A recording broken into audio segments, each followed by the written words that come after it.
जय मां गुरुवर गुरुवर जय मां गुरुवर गुरुवर माता स्वरूपं माता स्वरूपं देवी स्वरूपं देवी स्वरूपं प्रकृति स्वरूपं प्रकृति स्वरूपं प्रणम्यं प्रणम्यं प्रणम्यं प्रणम्यं। बोल माता आदि शक्ति जगजननी जगदम्बा मात की। इस शक्ति चेतना जन जागरण शिविर के दूसरे दिन यहाँ उपस्थित अपने समस्त शिष्यों, चेतनांशों, माँ के भक्तों, श्रद्धालुओं एवं इस शिविर व्यवस्था में लगे हुए समस्त कार्यकर्ताओं एवं जो जिस भावना से इस स्थल पर उपस्थित हुए हैं उन सभी लोगों को अपने हृदय में धारण करता हुआ माता आदि शक्ति जगजननी जगदम्बा का पूर्ण आशीर्वाद प्राप्त करता हुआ अपना पूर्ण आशीर्वाद आप समस्त लोगों को समर्पित करता हूँ।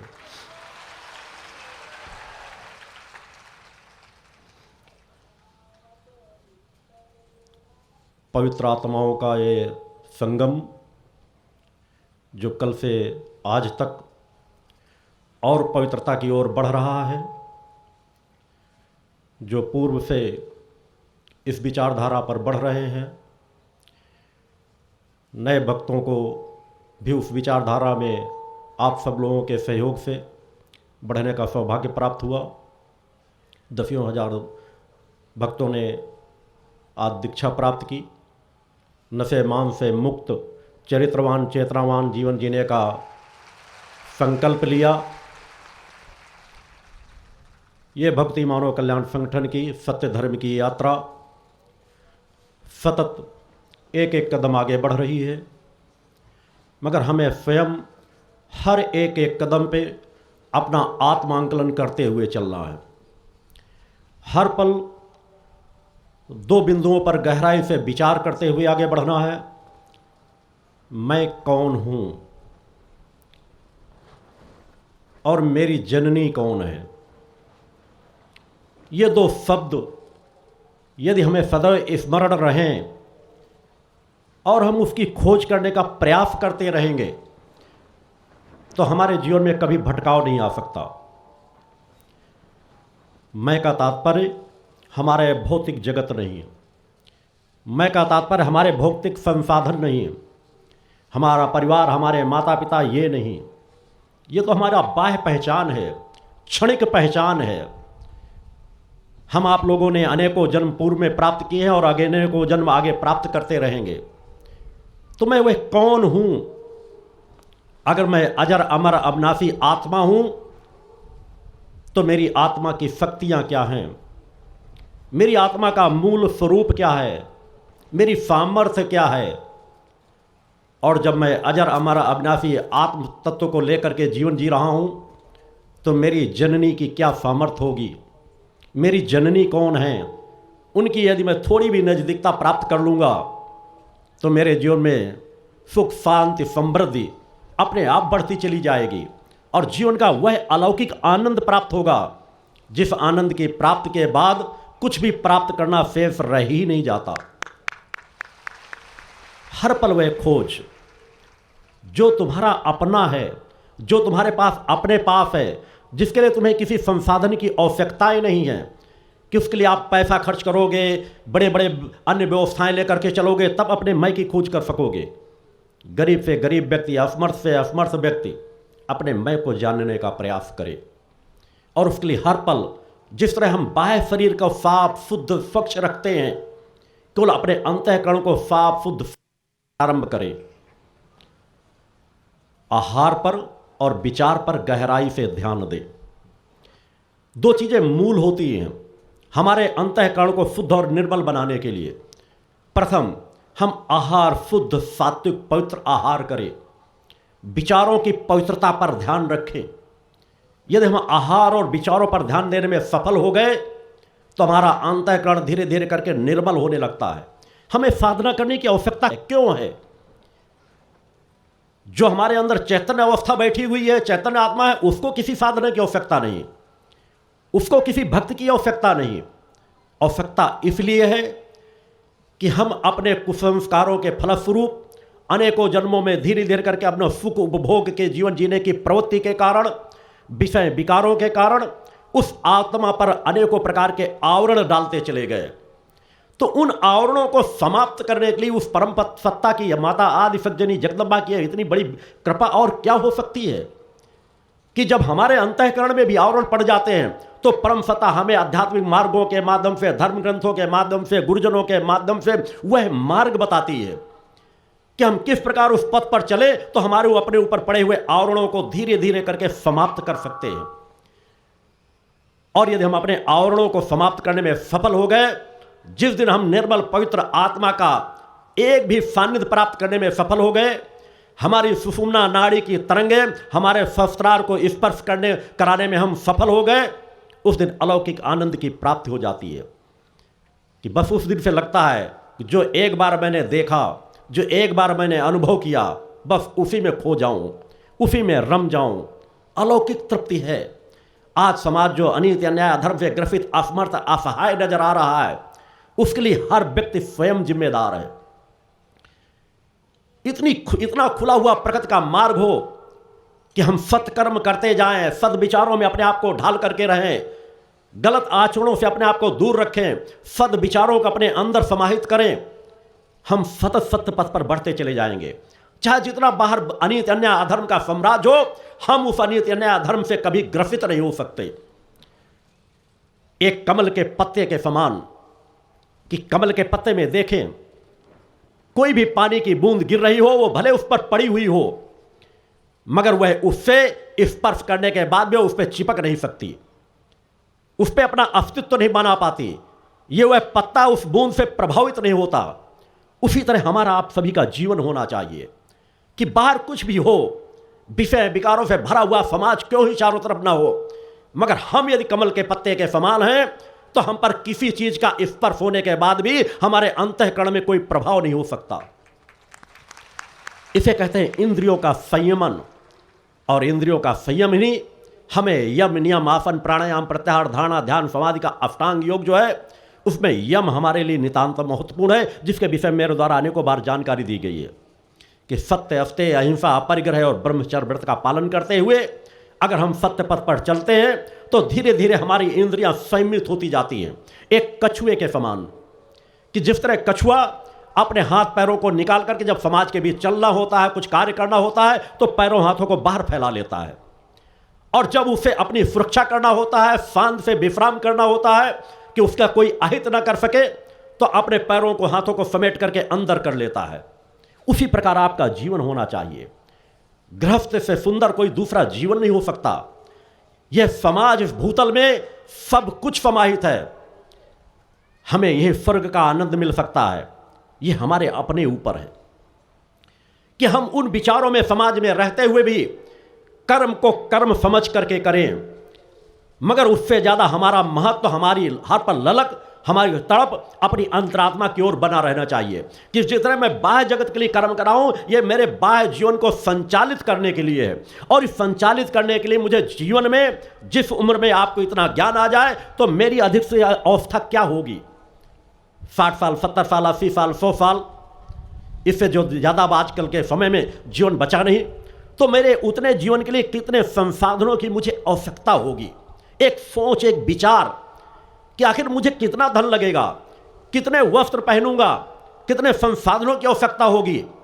यदि आप विचारों पर सोच करने लगे तो आप जो अंधी दौड़ में, भौतिकतावाद की दौड़ में चल रहे हैं, कुछ कदम रुकोगे जरूर, कुछ कदम आपके ठहरेंगे जरूर। और जब कुछ कदम ठहरने लगोगे तो आपके विचारों में परिवर्तन आता चला जाएगा कि हमें संसाधन उतने ही जरूरी हैं जितने हमारे लिए आवश्यक है।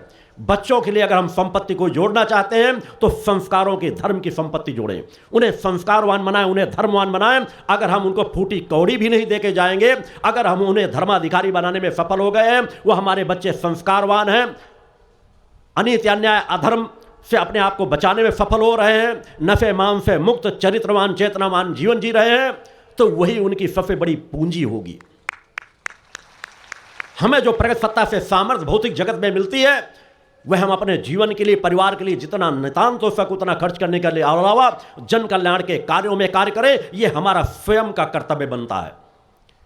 क्योंकि जब हम परम सत्ता से कुछ प्राप्त करना चाहते हैं तो परम सत्ता ने जो हमें दे रखा है, हमारे पीछे भी बहुत बड़ा समाज खड़ा हुआ है जो देने वाले को भगवान मानता है। किसे सहारा दे दिया जाता है, किसे मदद दे दी जाती है, किसी अस्पतालों में किसी जिसके पास इलाज कराने का पैसा नहीं उसे इलाज करा दिया जाता है, किसी को खून दे दिया जाता है, किसी को किसी प्रकार का सहयोग दे दिया जाता है, वह अपने जीवनदाता को भगवान मानता है। क्योंकि हम आप सभी उस परम सत्ता के अंश हैं, तो जो परम सत्ता का दया, ममता, करुणा, वात्सल्य, प्रेम, ये जो सब उसके गुण हैं वो हमारे अंदर सहज गुण हैं। तो सहज गुण का परिणाम हमारा सहज होना चाहिए, और जब सहज प्रवृत्ति से हम वह कार्य करना प्रारंभ कर देते हैं तो परम सत्ता का एक ऐसा स्रोत हमें प्राप्त होता है कि हमारी सामर्थ्य दिन दूना रात चौगुना बढ़ने लगती है। वह सामर्थ्य हमारी कभी घटती नहीं, वह सामर्थ्य हमारी बढ़ने लगती है। यही तो धर्म है। धर्म क्या वेद पुराण ग्रंथों उपनिषदों को रट लेना धर्म नहीं होता। अनेकों ग्रंथ ज्ञानी जीवन में भटकते रहे हैं और भटकते रहेंगे। ग्रंथ हमें केवल मार्ग दिखाते हैं, चिंतन देते हैं, विचार देते हैं, मगर चलना हमें पड़ेगा। मगर हमेशा ध्यान रखो, ग्रंथ ज्ञानी भटक सकता है, आत्मज्ञानी कभी नहीं भटकता। भगवान की जय। चूंकि हमारा अस्थायित्व ज्ञान होता है, उसके लिए हमें बाहर प्रमाणों की आवश्यकता नहीं होती, उसके लिए हम स्वयं में प्रमाण होते हैं, स्वयं में हमारी चेतना प्रमाण होती है। हम अनेकों ग्रंथों पुराणों को पढ़ करके सोच सकते हैं इसमें यह लिखा है, उसमें यह लिखा है, यह सही है या वो सही है, राम सही है या कृष्ण सही है, राम को माने या बजरंग बली को माने, बजरंग बली को माने तो बजरंग बली से बढ़ करके राम है, राम को माने तो उससे बढ़ करके विष्णु है। हम किसकी आराधना करें? नाना प्रकार की भ्रांति, हर धर्म ग्रंथ कोई कुछ बता रहा है, कोई कुछ बता रहा है। धर्म ग्रंथों को सुनो, पढ़ो, मनन करो, मगर अपने सबसे ज़्यादा अगर इस कलिकाल में पढ़ने की आवश्यकता है तो अपने आत्म ग्रंथ का अध्ययन करो। जिस तरह धर्म ग्रंथों को पवित्रता से संजो कर रखते हो, पवित्र रखते हो, नमन करते हो, नित्य अपने अंतःकरण को पवित्र बनाने का प्रयास करो। शुद्धता से जिस तरह धार्मिक पुस्तकों को सजा करके रखते हो, उसी तरह हर पल उसके अपने अंतःकरण को निर्मल पवित्र बनाने के लिए प्रयास करो। कोई कुछ सिर्फ विचार मेरे मन के अंदर समाहित ना हो सके, मेरे शरीर के माध्यम से कोई ऐसा गलत कार्य ना होने पाए जिससे मेरी अंतरात्मा में दूषित वातावरण पड़ जाए। मैं आत्मज्ञानी बनना चाहता हूं, मेरे अंदर एक भूख हो, मेरे अंदर एक तड़प हो। जब हमारे अंदर एक भाव पक्ष आ जाता है, एक व्याकुलता आ जाती है, एक तड़प आ जाती है, तो वह स्रोत बराबर खुलने शुरू हो जाते हैं। हमारी आत्मा के, हमारे अंतःकरण से वह ऊर्जा होती है और बाह्य जगत में वो जो परम सत्ता की ऊर्जा फैली हुई है वह दोनों का सान्निध्य होने लगता है। दोनों तरफ से हमारी मदद मिलने लगती है। हमारे अंदर पड़े हुए अंतःकरण पे आवरण धीरे धीरे सहज भाव से छटते चले जाते हैं। बहुत सहज प्रक्रिया है। केवल आवश्यकता है एक व्याकुलता हो, एक तड़प हो, एक भूख हो। जिस तरह आप भोजन में, आपको भोजन 2-3 दिन से न मिला हो, आप भूखे हो, प्रबल भूख हो, अगर आप सूखी रोटी भी मिल जाती है तो उसे भी आप प्रेम से खा लेते हो। उसी तरह क्या है, क्या आप भूखे नहीं हो उस परम सत्ता से मिलने के लिए, अपनी आत्मा को निर्मल बनाने के लिए, अपनी आत्मा की शक्तियों को जानने के लिए? जिस दिन तुम्हारे वह भूख पैदा हो जाएगी तो आपको एक छोटा सा ज्ञान लगेगा, इसको मैं अर्जित कर लूं, इसको समाहित कर लूं, इसको एक कान से सुनकर दूसरे कान से निकालूंगा नहीं। ये मेरे लिए मेरी भूख को मिटाने वाला है, मेरी आत्मा से, मेरी जननी से मिलाने वाला है, मेरी आत्म चेतना को जगाने वाला है। जिस दिन वह भूख, जिस दिन वह तड़प आपके अंदर पैदा होने लगेगी तो एक अलग प्रवाह पैदा होने लग जाएगा। आप कहते हैं हमें पूजन में नींद आती है, यह आपकी केवल भक्ति की एक बहुत न्यूनता की स्थिति है जिसको लेकर आप चलते हैं। अगर भक्ति की व्यापकता हो जाए तो आपको कभी नींद आलस से नहीं आ सकता, आपको चेतनता होगी। आप सौभाग्यशाली समझोगे कि इस कलिकाल के भयावह दौर में आज प्रातः काल मुझे माँ के चरणों में बैठने का सौभाग्य प्राप्त हो रहा, माँ की स्तुति करने का सौभाग्य प्राप्त हो रहा है, सायंकाल मुझे माँ की कृपा से सौभाग्य प्राप्त हो रहा है। क्योंकि अगर तुम माँ से प्रेम करने लगो, अपनी आत्मा से प्रेम करने लगो, अपने गुरु से प्रेम करने लगो, तो आत्मीयता का प्रवाह आपको आलस में कभी ग्रसित नहीं होने देगा। वो क्षमताएं आपके अंदर है, मगर तुम वह सब क्षमताएं केवल भौतिकतावाद के प्रवाह में डाल चुके हो। एक चोर को देखो, जब रात्रि में उसे चोरी करना होता, कहीं सेंध लगाना होता है, वह रात्रि भर जगता है, एक पलक नहीं झपकता कि कब लोग सो जाएं और कब मैं जाकर के चोरी करके अपना सामान जो भी चुराना उसे चुरा करके ले जाऊं। उसे नींद नहीं आती। एक चोरी करने वाले व्यक्ति के अंदर शरीर वही है, कमजोर होगा, असमर्थ होगा, शराबी होगा, जुआड़ी होगा, मगर कोई को उसका जागृत है। भले वे अनीत की ओर अपनी शरीर की क्षमता को उपयोग कर रहा है, मगर वो जगता रहता, उसे नींद नहीं आती। एक प्रेमी प्रेमिका वासनात्मक चिंतन में अकेले एकांत जगह पर बैठे हों, पूरी रात चर्चा करते रहेंगे, लगेगी रात छोटी हो गई, मगर उन्हें नींद और आलस से नहीं आएगा। केवल भौतिक देह के लालच में, देह के लोभ में, विषय विकारों में जो हमारे शरीर को नष्ट करने वाला है और जो हमारी परम सत्ता से मिलाने वाला है, वह आत्मा से क्या हम माँ से इतना भी प्रेम नहीं करते? क्या हमारा माँ के प्रति इतना भी लगाव नहीं है कि उस परम सत्ता के प्रति अगर हम माँ के छवि भी हमारे सामने दिखाई दे जाए तो हमारे छवि इतनी बड़ी माध्यम बन जाए कि हमारी नींद कोसों दूर भग जाए, कि हमें माँ से मिलने का सौभाग्य प्राप्त हो रहा है, माँ से कुछ बात करने का सौभाग्य प्राप्त हो रहा है, माँ हमें सब कुछ हर पल दे रही, माँ हमारा कुछ ले नहीं रही, एक एक पल का हमें फल प्रदान कर रही है। केवल उस भाव भूमि पर खड़े होकर के पूजन करो, एक भक्त बनकर के माँ की आराधना करो, एक शिशु बन के माँ की आराधना तो करो। जगत जननी है, देवाधिदेव भी जिसे माँ कहकर के पुकारते हैं, हम आप सभी उसके अंश हैं, वह हमसे दूर नहीं है। एक बार उसे सच्चे मन से पुकार करके तो देखो, अपने विकारों से अपने आप को अलग हटा करके तो देखो, भौतिक जगत से ज्यादा उस आध्यात्मिक जगत से संबंध जोड़ने की ललक तो पैदा करो। रिश्ते में भौतिक जगत के सभी रिश्तों से बढ़कर के श्रेष्ठ रिश्ता मान तो लो। केवल इतना करने में सफल हो जाओ और फिर देखो तुम्हारे जीवन में कितना बड़ा परिवर्तन आता है। उस पथ पर तुम्हें स्वयं चलना पड़ेगा, स्वयं विचार करना पड़ेगा कि उस जगत जननी जो हमें सब कुछ दे रही उसे हमें कैसा रिश्ता बनाना है। इस कलकाल में माँ के सहारे के अलावा और कोई सहारा समाज से अनित अन्य अधर्म का को समाप्त नहीं कर सकता। आपका गुरु भी वैसा ही जीवन जीता है, वैसा ही सामान्य सा जीवन जीता है। माँ की कृपा है कि मुझे यह सौभाग्य प्राप्त हो रहा, माता आदिशक्ति जगदम्बा की कृपा से, कि समाज के अनित अन्य अधर्म के विरुद्ध खड़े होने का सौभाग्य प्राप्त हुआ है। उस अनित अन्याय अधर्म के खिलाफ हमें आवाज भी उठाते रहना है और अपने अंतःकरण का शोधन भी करते रहना है कि मेरे जीवन में मेरी ऊर्जा शक्ति कभी नष्ट न होने पाए। अगर मैं सुधर जाऊंगा तो मैं जग को सुधारने में सफल अवश्य हो जाऊंगा, अगर मैं भटक गया तो मैं समाज को नहीं सुधार सकूंगा। आपका गुरु बचपन से वैसी यात्रा जी रहा है। गृहस्थ का जीवन भी आया, मां की साधना के पथ पर था। प्रथम तो चिंतन ही था कि गृहस्थ का जीवन जीऊंगा, मगर फिर जब यह चिंतन आया कि समाज के गृहस्थ लोगों का मार्गदर्शन करना है, अगर मैं स्वयं गृहस्थ में नहीं रहूंगा तो समाज का कैसा चिंतन दूंगा, समाज को कैसे वो विचार दे सकूंगा। समाज कहेगा जब गुरुदेव जी ने गृहस्थ का जीवन व्यतीत ही नहीं किया तो क्या जाने गृहस्थ की समस्याएं। मैं भी गृहस्थ के जीवन में रहा, पुत्रियां हैं, पूजा संध्या ज्योति तीनों। उन पुत्रियों के जन्म लेने के बाद जब अन्य किसी संतान की इच्छा नहीं रही तो पूर्ण ब्रह्मचर्य व्रत का सपत्नी मन वचन कर्म से ब्रह्मचर्य व्रत का पालन करता हूं समाज कल्याण के लिए। मेरा गृहस्थ शायद इस भूतल का सबसे सुंदर गृहस्थ होगा। मुझे गर्व है कि मेरे यहां पुत्रियों ने जन्म लिया है। ना समाज नाना प्रकार की मानसिक बीमारियों से ग्रसित है। जब संतान का चिंतन आया तो मां के चरणों पर मैंने प्रार्थना रखी थी कि मैं चाहता हूं कि मेरे परिवार में केवल पुत्रियां जन्म ले। यह एक आपकी मानसिक बीमारी है कि पुत्र नहीं होगा तो हमारा कल्याण नहीं होगा, हमारा नाम कौन चलाने वाला होगा। अगर आपसे 3 पीढ़ी पीछे के बाबा दादा का नाम पूछा जाए, उनके बाबा दादा के नाम के विषय में, तो आप बता नहीं पाओगे आप किसका जीवन चला रहे हो, किसकी पीढ़ी चला रहे हो। अरे आप स्वयं एक अजर अमर अविनाशी आत्मा हो। ना मालूम कितने बार कितने के पुत्र बन चुके, पिता बन चुके, भाई बन चुके, पति बन चुके। तुम स्वयं अपने आप को इतना चैतन्य करो कि तुमको किसी क्रियाकर्म की आवश्यकता ना हो। लोग कहते हैं जब पिता पुत्र रहेगा वो हमारी अर्थी को अग्नि मुखाग्नि देगा, हमारी तरह ही क्रियाकर्म करेगा, तभी हम मुक्त होंगे, नहीं मुक्त नहीं हो सकेंगे।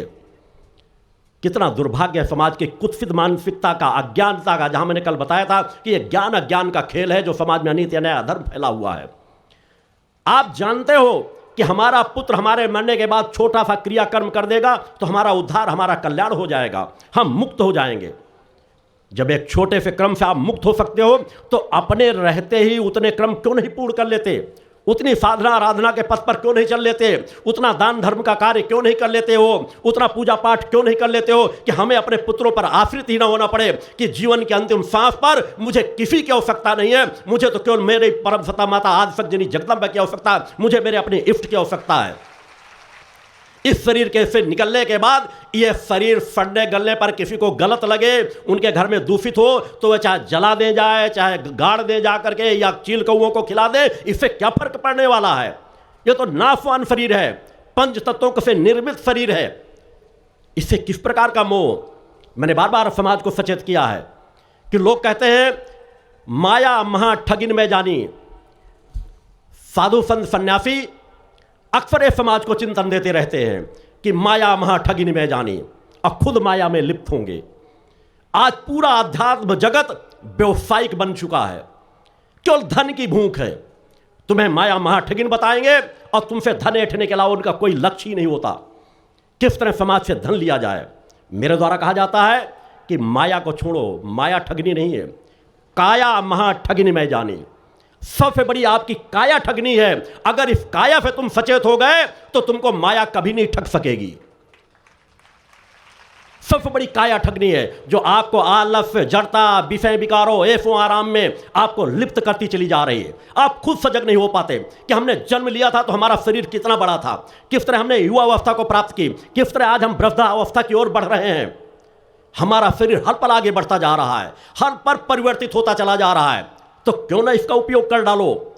एक निर्धारित समय के लिए आपका यह तन मिला हुआ है, आत्मा के लिए मिला हुआ है, आत्मा को और निखारने के लिए मिला हुआ है। आप सजग हो जाओ, इसको सबसे बड़ा मित्र और सबसे बड़ा शत्रु मानो। जब इसे आहार खिला रहे हो तो इसको सबसे बड़ा अपना मित्र मान लो कि मैं इसको अच्छा से अच्छी चीजें, पौष्टिक चीजों खिलाऊंगा, शुद्ध सात्विक चीजें खिलाऊंगा, जिससे स्वस्थ और चैतन्य रहे, निरोगी शरीर रहे। और जब उपयोग करो कार्यों में तो इसे सबसे बड़ा शत्रु मानो कि ये कल मुझको छल लेगा, ये वृद्धावस्था की ओर बढ़ जाएगा, मेरी ताकत कल को नष्ट हो जाएगी। इस शरीर को मैंने जितनी ताकत दी है उतनी धर्म, राष्ट्र, मानवता की सेवा के लिए इस शरीर को खपा करके रहूंगा, इस शरीर को नष्ट करके रहूंगा। उपयोग करो इस शरीर का, भरपूर उपयोग करो। जब साधना में बैठो कोई जड़ता नहीं, कोई आलस नहीं, कोई पैरों में दर्द नहीं, केवल आत्मबल। कि शरीर तो हमें तड़पाना ही चाहता, हमको इन विषय विकारों की ओर ले जाना चाहता। इसको हम साधना में उपयोग करेंगे, जन कल्याणकारी कार्यों में उपयोग करेंगे, देश हित के कार्यों में उपयोग करेंगे, मानवता की सेवा के कार्यों में उपयोग करेंगे। एक बार वह विचारधारा अपने अंदर बनाओ तो यही तो धर्म है। धर्म पूजा पाठ केवल थोड़ी देर कर लेना मात्र नहीं, सजगता ही धर्म है। अपने जीवन को, अपने विचारों को एक दर्पण का स्वरूप दो कि तुम अपने अंदर इस प्रकार की दृढ़ता, इस प्रकार की संकल्प शक्ति भरो, नफे माम से मुक्त चरित्रवान जीवन जीने की। या देवी सर्वभूतेषु शक्ति रूपेण संस्थिता, नमस्तस्यै नमस्तस्यै नमस्तस्यै नमो नमः। पंच ज्योति शक्ति तीर्थ सिद्धाश्रम, मां की कृपा और गुरुदेव की अमृतवाणी का पावन संगम। एक ऐसी पवित्र भूमि जहां मां भगवती की ज्योति हर दिल को रोशन करती है, जहां परमहंस योगीराज श्री शक्तिपुत्र जी महाराज के चरणों में बैठकर हर मन की पुकार सुनी जाती है। पंच ज्योति शक्ति तीर्थ सिद्धाश्रम, जहां हर कदम पर साधना, हर सांस में भक्ति और हर पल में जन कल्याण की सुगंध बिखरती है। आओ इस अलौकिक यात्रा में शामिल हो और देखो कैसे एक आश्रम ने करोड़ों जीवन को बदला। युगवंदनीय धर्म सम्राट, युग चेतना पुरुष सद्गुरुदेव परमहंस योगीराज श्री शक्तिपुत्र जी महाराज के पावन चरणों में कोटि कोटि नमन, वंदन और प्रणाम। उनकी कृपा से एक ऐसी पवित्र स्थली का सृजन हुआ जो तप, योग, ध्यान और साधना का स्वर्णिम केंद्र है। यह है मध्य प्रदेश के शहडोल जिले की ब्योहारी तहसील में बसा पंच ज्योति शक्ति तीर्थ सिद्धाश्रम, जिसकी नींव परम पूज्य गुरुवर्श्री ने 23 जनवरी 1997 को रखी। तब से यहाँ माँ भगवती की अखंड ज्योति जल रही है और 15 अप्रैल 1997 से श्री दुर्गा चालीसा का अखंड पाठ अनंत काल तक जन जन के कल्याण के लिए गूंज रहा है। हर सुबह और हर शाम जब सूरज की किरणें और चांद की चांदनी सिद्धाश्रम को चूमती हैं, तब परम पूज्य गुरुदेव जी, माता भगवती आदिशक्ति जगत जननी दुर्गा जी सहित सभी देवी देवताओं और सहायक शक्तियों की आरती करते हैं। इस पावन बेला में भक्तों के हृदय मां की भक्ति में डूब जाते हैं। मूल ध्वज साधना मंदिर में भी रोज सुबह शाम होने वाली आरती में भक्तों का समूह उमड़ता है। यहाँ हर मन की पीड़ा मिटती है, हर शरीर को शांति मिलती है और हर आत्मा को सुख, शांति व समृद्धि का आशीर्वाद प्राप्त होता है। परम पूज्य गुरुदेव की कृपा ऐसी कि वे रोज सुबह और शाम भक्तों से निःशुल्क मिलते हैं। मां के भक्त और गुरुदेव के शिष्य अपने मन की बात उनके चरणों में रखते हैं और बदले में समाधान व आशीर्वाद पाते हैं। अब तक 1 करोड़ से ज्यादा भक्त गुरुदेव से मिलकर उनके मार्गदर्शन से जीवन की राह पा चुके हैं। गुरुदेव की वाणी ऐसी कि सुनते ही मन में संकल्प जागता है। उनके आशीर्वाद से करोड़ों लोग नशे और मांसाहार से मुक्त होकर चरित्रवान और चेतनावान जीवन जी रहे हैं। हर दिन सैकड़ों लोग नशा छोड़ने की प्रेरणा लेने सिद्धाश्रम धाम पहुंचते हैं। पूज्य गुरुदेव के 20 लाख से अधिक दीक्षा प्राप्त शिष्य आज के अधर्म और अन्याय के दौर में भी मां की ज्योति से अपने घरों को आलोकित करते हैं। वे साधनात्मक जीवन जीते हुए आत्म कल्याण और जन कल्याण के पथ पर चल रहे हैं। क्या यह चमत्कार नहीं? सिद्धाश्रम धाम में पिछले 28 वर्षों से मां अन्नपूर्णा भंडारा चल रहा है, जहां सुबह शाम हजारों भक्तों को स्वादिष्ट और पवित्र भोजन मिलता है। और सुनो, यहाँ ठहरने की व्यवस्था भी पूरी तरह निःशुल्क है। क्या ऐसी जगह कहीं और मिलेगी जहां हर सुविधा मां की कृपा से मुफ्त हो? सिद्धाश्रम धाम की पावन सरिता के तट पर बनी त्रिशक्ति गौशाला देखकर भक्तों का मन आनंद से भर जाता है। हर महीने शुक्ल पक्ष की अष्टमी को गो सेवा समर्पण दिवस मनाया जाता है, जब परम पूज्य गुरुदेव और पूजनीय शक्तिमयी माता जी अपने हाथों से गायों को रोटी खिलाते हैं। यह दृश्य देखकर हर भक्त का हृदय गदगद हो उठता है। गौशाला के पास ही स्वामी श्री राम प्रसाद आश्रम जी महाराज की समाधि मन को शांति देती है, और पास ही दानवीर गुफा स्थल हर किसी को असीम शांति का अनुभव कराता है। हर साल शारदीय नवरात्र में सिद्धाश्रम धाम में शक्ति चेतना जनजागरण शिविर का भव्य आयोजन होता है। लाखों भक्त यहाँ योग, ध्यान और साधना सीखते हैं, गुरुदेव के चेतनात्मक चिंतन को सुनते हैं और मां की अलौकिक आरती का आनंद लेते हैं। मां की कृपा और गुरुदेव का आशीर्वाद पाकर हर भक्त धन्य हो उठता है। 23 जनवरी सिद्धाश्रम स्थापना दिवस एक और पावन अवसर है। इस दिन अखिल भारतीय सिद्धाश्रम दौड़ प्रतियोगिता, योग भारती सामूहिक विवाह और शाम को सुर संध्या व कवि सम्मेलन का आयोजन होता है। क्या मजा है जब भक्ति और संस्कृति का ऐसा संगम देखने को मिलता है। सिद्धाश्रम धाम का जनसंपर्क कार्यालय हर जानकारी का खजाना है। यहाँ से मासिक सिद्धाश्रम पत्रिका और साप्ताहिक संकल्प शक्ति अखबार मिलता है, जिसमें गुरुदेव की ऋषिवाणी और प्रेरक लेख पढ़ने को मिलते हैं। और हाँ, यहाँ माँ के प्रसाद के रूप में शक्ति जल भी निःशुल्क मिलता है। इस शक्ति जल ने करोड़ों लोगों को नशे और बीमारियों से मुक्त कर चेतनात्मक ऊर्जा दी है। क्या यह माँ की कृपा नहीं?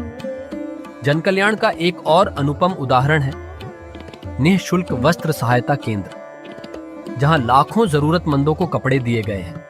यह सिलसिला आज भी अनवरत चल रहा है। सिद्धाश्रम धाम में पौधारोपण का भी बड़ा काम होता है।